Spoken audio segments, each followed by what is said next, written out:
दधीच नारायण भगवान की जय। मिश्रितम चा महात्मनम गरिष्ठ पापनाशनम यस्वता पापभ्यो मुच्यते न संशय।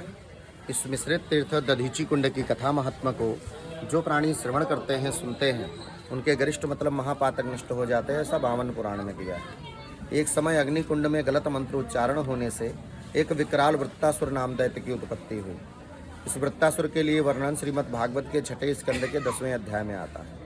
ये वृत्तासुर नाम का दैत्य देवताओं से युद्ध करना प्रारंभ कर दिया। युद्ध में देवतागण क्षणमात्र भी इसके सम्मुख नहीं टिके। तब ब्रह्मा जी के पास जाकर के इंद्र ने मृत्यु का उपाय पूछा। वृत्तासुर किस तरीके से मारा जा सकता है? तो ब्रह्मा ने कहा, सुनो इंद्र, एक समय मैंने अपने हृदय से 2 पुत्र उत्पन्न किए, जिनका नाम भृगु और अथर्वा हुआ। अथर्व जो अथर्ववेद के प्रणेता, 4 वेदों में एक वेद अथर्ववेद है। अथर्व ऋषि के यहाँ भाद्र मास के शुक्ल पक्ष की अष्टमी को अर्धरात्रि से कुछ पूर्व ऋग्वेद के अनुसार एक पुत्र हुआ, जिसका नाम दधीच है। दधीच के गुरु भगवान शिव हैं और शिव जी की ऐसी कृपा है कि दधीच की जो हड्डियां हैं वो वज्र की हैं और वज्र के द्वारा ही वृत्तासुर दैत्य मारा जा सकता है, जिसके कारण समस्त देवता और स्वयं इंद्र यहाँ आकर के दधीच के शरीर का दान मांगा। दधीच ने कहा, मैं जन कल्याण देवहित के लिए दान तो अवश्य करूँगा राजन, पर मेरा एक संकल्प है कि मैं तीनों लोकों के तीर्थ का स्नान करना चाहता हूँ।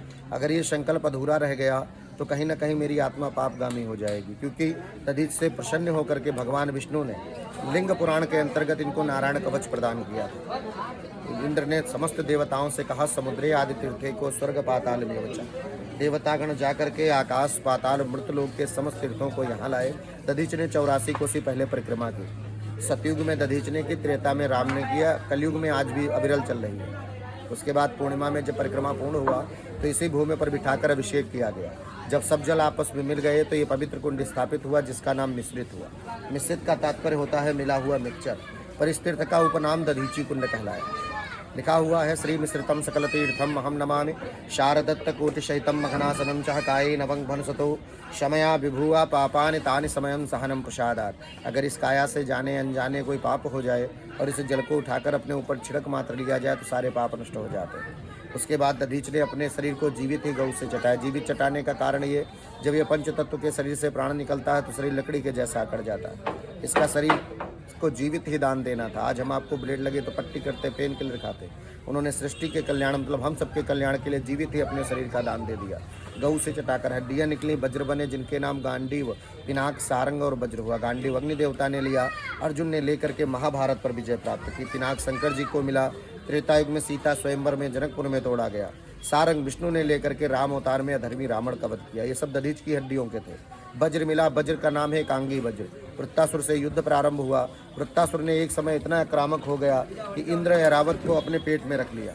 फिर उसी वज्र से पेट को फाड़कर बाहर आए और वृत्तासुर को गति प्रदान की। भगवान विष्णु ने नारायण कवचधारी दधीच के प्राण को अपने विलीन कर लिया। लिखा हुआ है, सुदेहकम विष्णु कला विश्वश्रियम सुजन्मकम दिनकर कोटि सुप्रभम दधीचकम श्यामल सर्वगात्रकम चतुर्भुजम संतद्यादि नौमितम। दधीच यहाँ नारायण रूप में स्थापित हुए, जिसके कारण ये धराष्टम वैकुंठ हुए। देव ऋण, पितृ ऋण और ऋषि ऋण कहा जाता है। अगर इन सबके कोई ऊपर ऋण है तो दधीच ऋण है।